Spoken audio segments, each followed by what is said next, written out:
So welcome back to our YouTube channel. एक मिनट, मैंने माई क्यों नहीं कहा, अवर क्यों कहा? क्योंकि ये हमारा ही यूट्यूब चैनल है, इसलिए मैंने अवर कहा। तो बिना वक्त को गवाए अब हम चलते हैं एक्चुअल डीएसए की कोडिंग की तरफ। तो डीएसए का जैसे इंट्रोडक्शन पार्ट हमने कर लिया था, ठीक है, आप प्लेलिस्ट में जाकर वीडियो देख सकते हैं, वहां बहुत अच्छे से मैंने समझाया है डेटा स्ट्रक्चर क्या है, एल्गोरिदम क्या है, एंड हम इसे जावा में क्यों करेंगे। ठीक है, तो अब चलते हैं एक्चुअल कोडिंग की तरफ। यहाँ हम क्या करेंगे, प्रॉब्लम सॉल्व करेंगे। पहले हम कुछ कॉन्सेप्ट समझेंगे, ठीक। तो हम सबसे पहले शुरुआत किससे करते हैं, डीएसए की। डीएसए की सबसे पहले शुरुआत करते हैं हम एरेस से। एरेस क्या है, तो लेट्स टेक एग्जांपल। अब हम एक एग्जांपल लेते हैं। हमारा टॉपिक क्या होगा आज का, एरेस। ठीक है, डीएसए में एरेस। अब देखिए स्टूडेंट्स, एग्जांपल लेते हैं। मैंने माना एक क्लास है, ठीक है, इसमें क्या है, 5 स्टूडेंट्स बैठे हैं, ठीक, 5 स्टूडेंट्स बेंच पर बैठे हुए हैं, ठीक। इसका रोल नंबर क्या है, इसका रोल नंबर हम एज्यूम कर लेते हैं, इसका रोल नंबर है 0। ठीक है, 0 हो सकता है रोल नंबर, बिल्कुल हो सकता है। ये 0 मैंने क्यों लिया है अभी मैं आपको बताऊंगा। इसका मान लेते हैं 1, इसका मान लेते हैं 2, इसका मान लेते हैं 3, इसका मान लेते हैं एग्जैक्टली 4। ठीक है, रोल नंबर है। अब टीचर को अगर इस स्टूडेंट को बुलाना है तो वो क्या करेगा, रोल नंबर 2। ठीक है, अगर उसे इस स्टूडेंट को बुलाना है इजीली वो रोल नंबर 4 कॉल करेगा और बुला देगा। अगर इस वाले रोल नंबर वाले स्टूडेंट को बुलाना है तो वो इस वाले रोल नंबर को बोलेगा और इसे बुला लेगा, क्योंकि स्टूडेंट को भी पता है इस रोल नंबर का। ठीक है, अब हमने रोल नंबर के बेस पर क्यों लिया, हम नेम भी तो रख सकते थे, आपके दिमाग में आ रहा होगा, हम नेम भी तो रख सकते थे, लेकिन क्यों लिया, क्योंकि दो नाम एक से हो सकते हैं, दो नाम एक से हो सकते हैं जिससे कंफ्यूजन क्रिएट हो सकती है। होते हैं क्लास में स्टूडेंट्स के नाम एक से, लेकिन यहां रोल नंबर एक से नहीं हो सकते, सेम नहीं हो सकते। तो हमने क्या समझा कि हम बहुत आसानी से यहाँ पे कॉल करके बुला सकते हैं। Same as it is array का कॉन्सेप्ट भी यही है, same as it is array का कॉन्सेप्ट भी यही है। अभी देखिए कैसे, स्टूडेंट्स के रोल नंबर क्या थे, स्टूडेंट ये थे, रोल नंबर उनके नीचे थे, ठीक है, स्टूडेंट 1 2 3 4 5। ठीक है, हमने रोल नंबर क्या रखे थे, 0 1 2 3 4। ठीक है, ऐसे रखे थे। एरेस क्या है देखें, एरेस बनती कैसे है, सिंटैक्स कैसा है एरेस का, इंट। हम कैसे लिखते हैं जावा में एरे को, ठीक है, एरे, ठीक है, और किस तरीके से अभी मैं समझाऊंगा आपको क्या है। 10 20 30 40 एंड 50। ठीक है, हम ये ले लेते हैं नंबर इसके अंदर। ठीक है, ये वैल्यूज हमने ले ली, ये वैल्यूज हमने क्या ले ली, मान लीजिए ये स्टूडेंट है, ठीक है, ये स्टूडेंट्स है, ठीक। अब यहाँ इंट क्या है, ए डबल आर क्या है, ब्रैकेट क्या है, अभी आपको डिटेल में समझाऊंगा। देखिए जैसे इसका रोल नंबर 0 है, ठीक है, वैसे ही हमें 10, मान लीजिए एक स्टूडेंट है, तो इसका रोल नंबर क्या होगा, इसको मुझे कॉल करना है तो, या मुझे 30 को यहां से बुलाना है तो, या मुझे इसमें 50 निकालना है तो सेम एज इट इज हमने भी इनके रोल नंबर गैस कर रखे हैं। क्या, इनको इंडेक्स में कर रखा है, इनको इंडेक्स में कर रखा है, इनकी इंडेक्स रख रखी है। क्या है ये, क्या होता है, जैसे हमने लिखा, अगर किसी टीचर को टू रोल नंबर वाले को बुलाना है तो क्या कहेगा, रोल नंबर 2, रोल नंबर 2 को बुलाएगा। ठीक है, तो स्टूडेंट कौन सा उठ के आ जाएगा, ये वाला स्टूडेंट उठ के आ जाएगा। ठीक है, इसकी फेस थोड़ा अलग होगा, ठीक है, मान लीजिए इसका फेस ऐसे होगा, इस वाले का ऐसे होगा, इस वाले का ऐसे होगा, और इस वाले का ऐसे होगा, डिफरेंट फेस के होंगे, ठीक है, और इसका ऐसे होगा, ठीक। तो ये वाला रोल नंबर वाला अगर टीचर को बुलाना होगा तो रोल नंबर 2 कहेगा, और क्या, कौन सा, ये वाला स्टूडेंट उठ के आ जाएगा। सेम एज इट इज मुझे अगर 30 को बुलाना है, 30 को बुलाना है, ऐसे ही मैंने इसको इंडेक्स में डिवाइड कर रखा है। कैसे, हम क्या करते हैं, एरे, ए डबल आर, ठीक है, और ब्रैकेट में कौन से रोल नंबर वाले को बुलाना है, ठीक है, इसका 0 है, इसका 1 है, इसका 2 है, इसका 3 है, और इसका 4 है। ठीक है, सेम एज इट इज वैसे ही है। अब मुझे जैसे मैंने स्टूडेंट को कॉल किया, ऐसे ही मैं 40 को अगर कॉल करता हूं तो यहाँ 3 रखूंगा।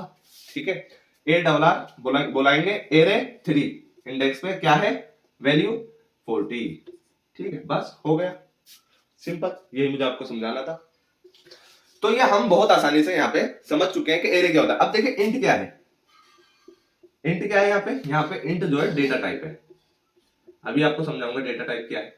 ठीक है, एरे क्या है, ए डबल आर, ये नाम है, किसका, एरे का नाम है। कुछ भी रख सकते हैं आप, नाम बेसिकली कुछ भी रख सकते हैं, और जरूरी नहीं है ए डबल आर इधर ही लिखें, आप ऐसे भी लिख सकते हैं, ब्रैकेट पहले लगा के ए आर आर, ठीक है।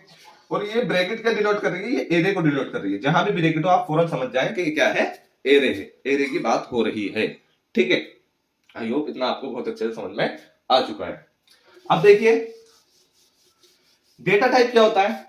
तो डेटा टाइप जो होता है, देखिए वो वेरिएबल को स्टोर करने के लिए डेटा टाइप होता है, जिसे हम इंट कहते हैं। जैसे डेटा टाइप के एग्जांपल अगर हम ले, डेटा टाइप्स के एग्जांपल अगर हम ले, तो क्या क्या होता है, इंट, डबल, कैर, स्ट्रिंग, ठीक है, और बहुत सारे होते हैं, ठीक है। तो इंट में इंटीजर स्टोर होता है, इंट में क्या स्टोर होता है, इंटीजर स्टोर होता है, ठीक है।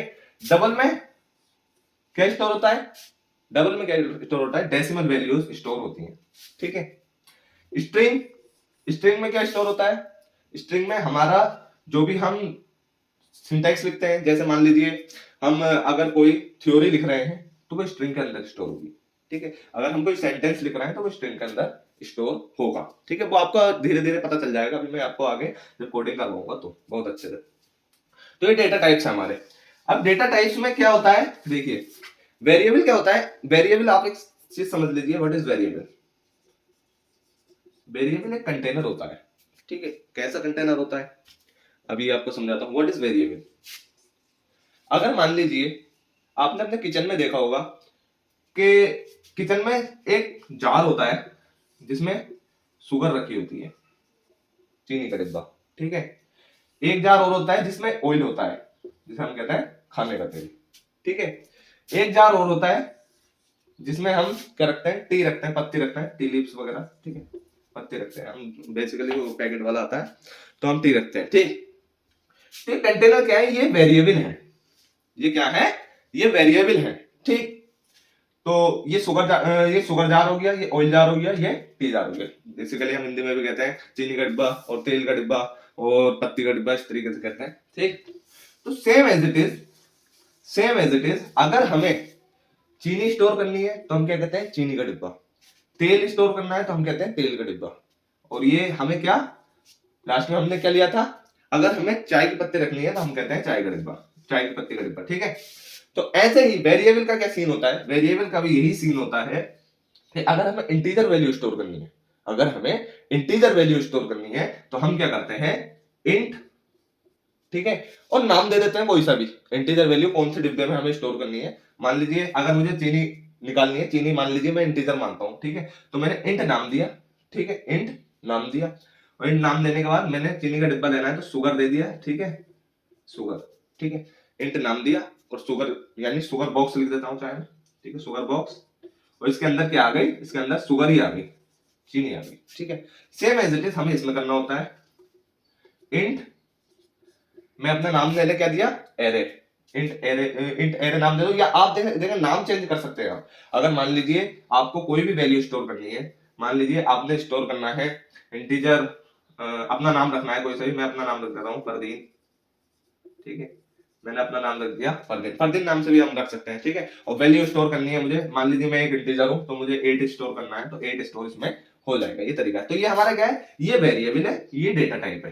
तो हम इसका सिंटैक्स एक तरीके से ऐसे भी लिख सकते हैं, डेटा टाइप पहले लिखते हैं हम, ठीक है, प्लस उसमें क्या करते हैं हम, वेरिएबल लिखते हैं, ठीक है, वेरिएबल, फिर टोटल दोनों को मिला के क्या आ जाता है, टोटल इसकी वैल्यू आ जाती है, कोई सी भी वैल्यू हम रख देते हैं जो इससे रिलेट करती है, कोरिलेट करती है, ठीक है, तो वैल्यू आ जाती है, ठीक। तो सिंपल मुझे यही समझाना था आपको। तो ये हो गया हमारा एरे का कॉन्सेप्ट। एरे आप बनाएंगे जब भी तो इसी तरीके से बनाएंगे जिस तरीके से मैंने बनाया, ठीक है। इंट लिखेंगे, ब्रैकेट इधर भी कर सकते हैं, इधर भी कर सकते हैं, एरे का नाम कुछ भी रख सकते हैं आप, लेकिन ए डबल आर बेसिकली रखा जाता है, ठीक है, जिससे हमें याद रहता है, ठीक। अंदर वैल्यूज हमने डाल दी, कोई सी वैल्यूज, और इनकी इंडेक्सिंग याद रखनी जरूरी है, 0 से स्टार्ट होती है, ठीक है, 0 से स्टार्ट होती है, ठीक। अब देखिए अब हमें क्या करना है आगे, ये तो एरे हो गई। अब फॉर लूप क्या होता है, फॉर लूप क्या होता है, क्योंकि हमें जो है अगर ये सारी वैल्यूज प्रिंट करानी है, सारी वैल्यूज प्रिंट करानी है तो हम फॉर लूप का यूज करते हैं, फॉर लूप का यूज करते हैं, फॉर लूप, ठीक है। अब फॉर लूप का यूज कैसे करते हैं, तो देखिए फॉर लूप में उसका पहले समझ लीजिए कैसे बनाते हैं हम फॉर लूप। इंट इंट तो आपको समझ में आएगी, आई इक्वल टू 0 और क्या करते हैं i less than array dot length. अभी आपके दिमाग से ऊपर जा रहा होगा कि क्या क्या लिख दिया, ठीक है। यहाँ से ब्रैकेट स्टार्ट होती है क्योंकि लूप चलाना है, ठीक है, लूप चलाना है तो हमें यहाँ से ब्रैकेट हमने खोल दी, ठीक है, यहाँ हमने बंद कर दी। तो ये जो बीच का एरिया है ये यही हमें कुछ काम करना है जिससे जिस पे फॉर लूप हमारा वर्क करेगा, ठीक है, फॉर लूप हमारा वर्क करेगा, ठीक है। अब ये क्या हुआ, तो हमने क्या किया, इंटीजर वैल्यू ली, ठीक है, इंटीजर वैल्यू जाहिर सी बात है हम इंटीजर पर काम कर रहे हैं।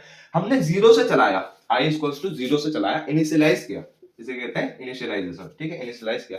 और कहां तक चलाया, एरे डॉट लेंथ, यानी कि एरे की लेंथ तक, एरे की लेंथ तक। इसके एरे की लेंथ क्या है, यहां तक, ठीक है, एरे की लेंथ। लेकिन अब एरे डॉट लेंथ मतलब ये क्या करेगा, ये गिनती काउंट जो करता है ये 1 से ही करता है, तो 1 2 3 4 5, ठीक है। तो 5 तक नहीं चलाना हमें, 5 से नीचे 4 तक चलाना है, तो हमने इसीलिए लेस देन लिखा, ठीक है। और आगे क्या है, आई प्लस प्लस एक इंक्रीज करते चले जाना है, हर बार में एक इंक्रीज करते चले जाना है। अभी आप समझोगे जैसे जैसे क्वेश्चन आते चले जाएंगे आपके डाउट बिल्कुल क्लियर होता चला जाएगा, ठीक है। शुरू शुरू में दिक्कत होती है। अब देखिए मुझे इसे प्रिंट करवाना है तो मैं क्या करूंगा, system dot out dot print ln. अब ये क्या लिख दिया सर ने, ठीक है, और मुझे इसे क्या करवाना है, प्रिंट करवाना है, तो मैं क्या कर दूंगा, एरे ऑफ आई, ठीक है। ये अब ये क्या लिख दिया सर ने, ये भी हमें समझ में नहीं आ रहा। तो देखें ये क्या है, ये प्रिंट स्टेटमेंट है। जावा के अंदर हम अगर किसी भी स्टेटमेंट को प्रिंट, अगर हमें कुछ भी प्रिंट करवाना होता है तो हम इस स्टेटमेंट से करवाते हैं, सिस्टम डॉट आउट आउटपुट निकालने के लिए, ठीक है, डॉट प्रिंट करवाने के लिए। और एलएन का मतलब क्या होता है, जो प्रिंट होगा आपका आउटपुट आएगा, अगर प्रिंट होगा आपका आउटपुट आएगा, मान लीजिए 10 20 माना, ठीक है, तो ये क्या हो जाता है, ये एक बार 10 प्रिंट करता है, 20 को नीचे लाइन में प्रिंट करता है, यानी एलएन से लाइन डिनोट होती है, ठीक है, जो कि आपको हर बार में लाइन चेंज करके देता है, ठीक। तो इसका आउटपुट क्या आएगा, अगर देखें क्या, अगर मैं एलएन लगाता हूं तो क्या प्रिंट होगा, अगर मैं एलएन लगाता हूं तो क्या प्रिंट होगा इस एरे का, देखिए तो प्रिंट होगा 0 1 2 3 4, ठीक है। ये क्या है, ये इंडेक्सिंग है इसकी, ठीक है, इंडेक्सिंग है। तो यानी कि हमने इंडेक्सिंग वाले नंबर प्रिंट करवाया, इंट i इक्वल्स टू 0 से, ठीक है। और मैंने यहाँ क्या दिया है, यहाँ एरे ऑफ i दी है, ठीक है, एरे ऑफ i दी है, यानी कि मुझे एरे ऑफ 0 पे जो नंबर है वो प्रिंट करवाना है। तो यहाँ प्रिंट क्या होगा, यहाँ प्रिंट होगा 10, यहाँ प्रिंट होगा 20, ठीक है, फिर क्या होगा 30, फिर क्या होगा 40 एंड एट द लास्ट 50। तो ये हमारा आउटपुट आएगा, ये हमारा आउटपुट आएगा, ठीक। और अगर मैं एलएन नहीं लगाऊं तो कैसे होगा, 10 20 30। तो अब हम स्टूडेंट्स देखते हैं कि फॉर लूप काम कैसे करता है। तो मैं आपसे कह रहा हूं ध्यान से फॉर लूप को समझ लीजिए, क्योंकि हमारे आने वाली प्रॉब्लम्स में सबसे ज्यादा फॉर लूप का यूज होगा, ठीक है। तो फॉर लूप समझना बहुत जरूरी है, बहुत अच्छे से समझाऊंगा, फोकस बनाए रखें, ठीक है। अब देखें इंट आई यानी इंटीजर वैल्यू है, ठीक है, आई इक्वल्स टू 0 से चला, आई इक्वल्स टू 0 से चला, ठीक है। जब 0 से चलेगा तो यहाँ आई की वैल्यू क्या है, यहाँ आई की वैल्यू 0 है, और एरे डॉट लेंथ हमें पता है हमने कितना लिया है, 0 1 2 3 4 5, ठीक है, 5 है। तो देखिए 5 क्या है, लेस देन है, सॉरी 0 क्या है, लेस देन है 5 से। जब 0 लेस देन 5 है तो ये अपने अंदर का, ये जो अपने अंदर के लूप के अंदर का काम है इसे चालू कर देगा। जब इसे चालू करेगा तो ये प्रिंट क्या करवाएगा, एरे आई, आई हमारा क्या है 0 हमने लिया है, तो 0 पे जो वैल्यू है एरे आई 0 पे क्या वैल्यू है 10 है, ठीक है, 10 प्रिंट हो जाएगा, ठीक है। एलएन दे रखा है, अगली लाइन में प्रिंट होगा, ठीक है, बाकी का अगली लाइन में प्रिंट होगा, सेम एज इट इज। अब क्या होगा, अगला वाला स्टेटमेंट ये जो दे रखा है आई प्लस प्लस, यानी कि एक वैल्यू इंक्रीज हो जाएगी, आई की वैल्यू क्या हो जाएगी, एक इंक्रीज हो जाएगी। जब आई की वैल्यू एक इंक्रीज होगी तो क्या हो जाएगा, 1 हो जाएगा, ठीक है, 0 से क्या हो जाएगा 1 हो जाएगा। जब 1 हो जाएगा तो अब देखिए 1 इज लेस देन 5, ठीक है, कंडीशन ट्रू है हमारी, सही है बात। जब सही है तो क्या होगा, ये फिर एक बार और चला देगा इसे। जब इसे एक बार और चलाएगा एलएन नई लाइन में प्रिंट होगा, और 0 की जगह अब क्या वैल्यू हो जाएगी, क्योंकि हमने इसे चेंज कर दिया है तो 1, तो एरे ऑफ 1 पे क्या है हमारी 20 वैल्यू है, तो 20 प्रिंट हो जाएगी, ठीक है। आई होप अच्छे से समझ रहे हैं आप। अब क्या है, 1 की जगह एक बार और इंक्रीज हो जाएगा, अब फिर आई प्लस प्लस को देखेगा ये, तो अब एक बार और इंक्रीज होगा, 1 की जगह क्या हो जाएगा 2, तो 2 is less than equal to 5, ठीक है। जब 2 is less than equal to 5 है तो फिर यहाँ क्या हो जाएगी वैल्यू, एक बार और प्रिंट करवाएगा इसे ये, ठीक है, बार बार चलता रहेगा। लूप क्या है, लूप का मतलब ही ये है सर्कुलर वे में चलते रहना, चलते रहना। कब तक, जब तक ये कंडीशन फॉल नहीं हो जाती, ठीक है, फॉल्स नहीं हो जाती, तब क्या हो जाएगा 2, तो एरे ऑफ 2 पे क्या है 30 है, तो यहाँ 30 प्रिंट हो जाएगा, ठीक है। Same as it is. अब क्या हो, फिर एक बार आई प्लस प्लस आ गया तो फिर ये 2 को क्या हो जाएगा 3 हो जाएगा। जब ये 3 हो जाएगा तो फिर ये एक बार और प्रिंट करवाएगा लूप के अंदर आके। तो जब ये प्रिंट करवाएगा 3 एरो ऑफ 3 पे क्या है वैल्यू 40 प्रिंट हो जाएगा। ठीक है, एंड एट द लास्ट क्या होगा, अब 4 आएगा। ठीक है, सेकंड लास्ट है सॉरी।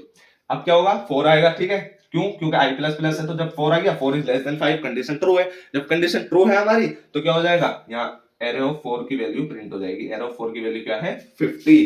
जब 50 है, अब एट द लास्ट क्या होगा, अब ये एक बार और इंक्रीज करेगा तो 5 is not less than equal to 5। ठीक है, तो ये कंडीशन क्या हो गई, फॉल हो गई।